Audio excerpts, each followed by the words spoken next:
Bank of India small cap mutual fund return के मामले में काफ़ी बेहतर दिख रहा है।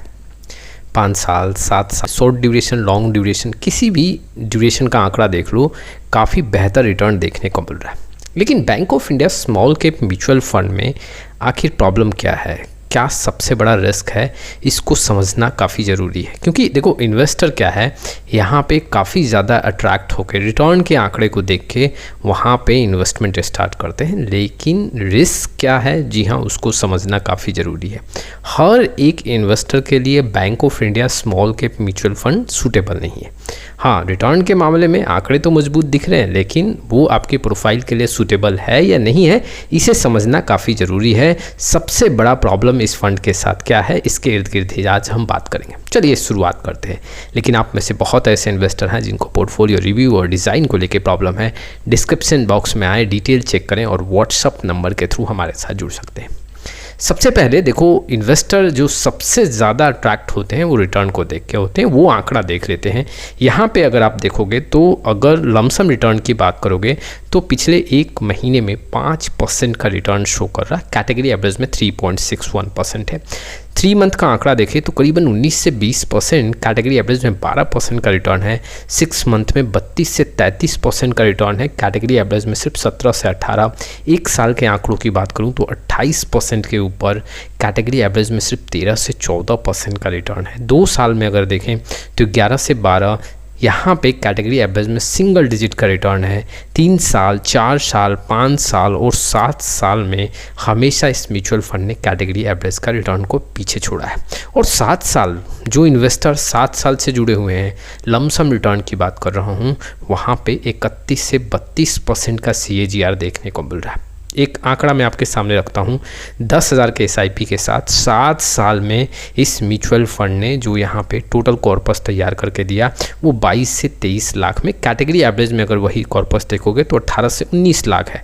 वहीं पे अगर मैं लमसम रिटर्न की बात करूँ तो 1 लाख 7 साल में करीबन 6.83 लाख के वैल्यू के बराबर देखने को मिला, जबकि कैटेगरी एवरेज में 4.37 का वैल्यू देखने को मिल रहा है। तो आंकड़ों में आप देख सकते हो 7 साल में 582% का रिटर्न देखने को मिल रहा है। तो एक बात तो तय है, रिटर्न के मामले में आंकड़े काफ़ी मजबूत हैं और यही पॉइंट इन्वेस्टर को सबसे ज़्यादा अट्रैक्ट कर रहा है। देखो, इस म्यूचुअल फंड के साथ सबसे बड़ा प्रॉब्लम क्या है कि स्टैंडर्ड डेविएशन जो है वो कैटेगरी एवरेज से ज़्यादा है। अब स्टैंडर्ड डेविएशन अगर कैटेगरी एवरेज से ज़्यादा है, इट मीन्स कि मार्केट में जो भी गिरावट होगा, चाहे आप स्मॉल कैप इंडेक्स में आंकड़ा देखो या फिर बेंचमार्क या किसी कैटेगरी एवरेज का अगर पूरा आंकड़ा देखो, जब वैसे कैटेगरी में गिरावट देखने को मिलेगा तो इस म्यूचुअल फंड में गिरावट काफ़ी ज़्यादा होगा। जहाँ पे, जी हाँ, बेंचमार्क में 10 रुपये का नुकसान होगा, यहाँ पे आपको 12 से 13 रुपये का नुकसान हो सकता है। जी हाँ, इसको अगर और आसान भाषा में मैं कहूँ तो मार्केट में जो गिरावट होगा उससे कहीं ज़्यादा आपको नुकसान देखने को मिलेगा। और ये जो फंड है वो काफ़ी एग्रेसिव इन्वेस्टर के लिए। एग्रेसिव इन्वेस्टर इट मीन्स कि गिरावट में वहाँ पे ऐसे म्यूचुअल फंड के साथ बने रहेंगे। जी हाँ, गिरावट में डरेंगे नहीं। दूसरे पॉइंट को भी समझना काफ़ी ज़रूरी है।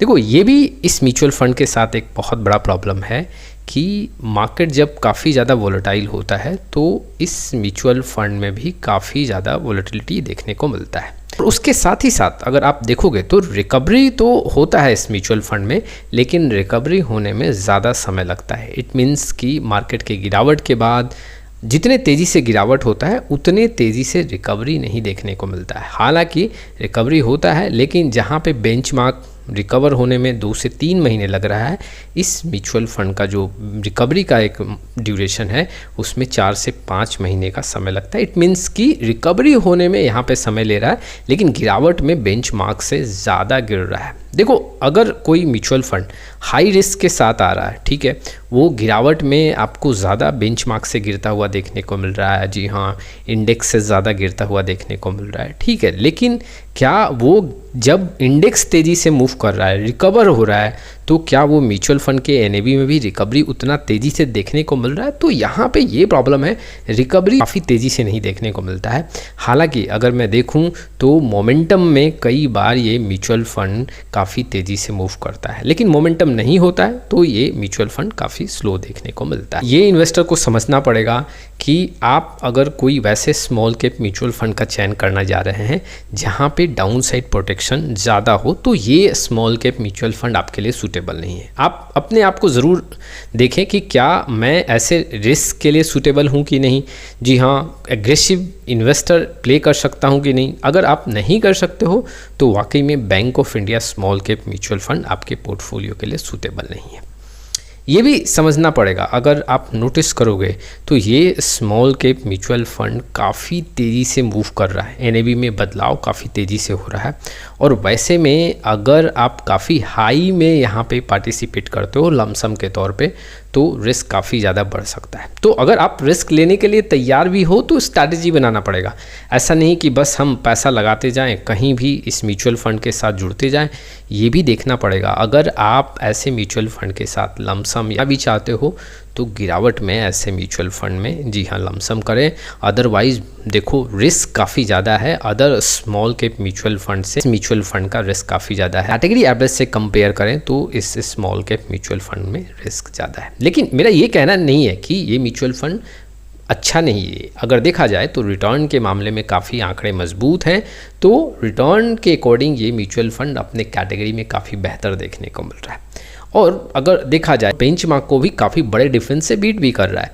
तो इन दो अगर आंकड़ों पे हम नज़र डालें तो ये म्यूचुअल फंड काफ़ी अच्छा है। अब आपका कॉल है, आप वाकई में एक पूरा रिसर्च करें कि मेरे लिए सूटेबल है या नहीं है, और तब जाके bank of India small cap mutual fund को अपने पोर्टफोलियो में जगह दें। फिर मिलेंगे एक नए वीडियो के साथ, तब तक के लिए जय हिंद जय भारत।